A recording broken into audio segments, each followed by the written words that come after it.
బాగుంది. నీ దగ్గర పిల్లకాయలు ఉన్నారు, నువ్వు చేపెట్టి మీద ఆడిస్తున్నావు, ఇలాగ పట్టుకుంటున్నావు. పాములు కరవవా? ఇలా కరుస్తాయండి. ఇలా కరిచినా సరే మేము సాము, మేము దేవుళ్ళం కావు. మా గుడి దగ్గరికి వెళ్ళి ఇలాగ అయ్యామని అడిగితే దేవుళ్ళ చేపెట్టి నాకు తీసుకొచ్చే డబ్బులు చేతిలో పెట్టలా, ఇంత మట్టి ఇచ్చాడు. అది ఉంటేనే ఇంతలో పావుని పడతాడు. లేకపోతే పాము అంటే నీకు కాదు, నాకు కూడా సత్యంత భయమే. ఈ అబ్బాయి మాట చూడండి ఎలా ఉండదు. అబ్బాయి ఇలాగారా, నీ కష్టం చూసి వాళ్ళు డబ్బులు ఏమి ఇచ్చారో చెప్పాలి. చెప్తావా? దశగంది వాళ్ళు ఏమి ఇచ్చారో చెప్తావా? చెప్తారన్నారండి. ఇలాగారా, ఎంతమంది పోయారు? పోయినా వాడు వస్తాడగా, నువ్వు లెగుస్తావా? నువ్వు లెగవాలంటే ఏం చెయ్యాలి? వాళ్ళందరూ ఇలాగా చేయి సాగితే లెగుస్తావా?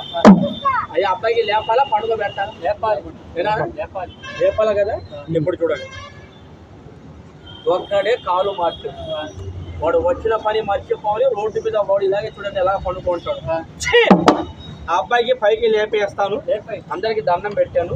నాకు డబ్బులు ఇచ్చిన వాళ్ళు ఇవ్వని వాళ్ళు నా బిడ్డ పైకి లెగవాలని ఈ ఒక్క 2 చేతులు ఆ అబ్బాయికి ఇలా చూపించడం.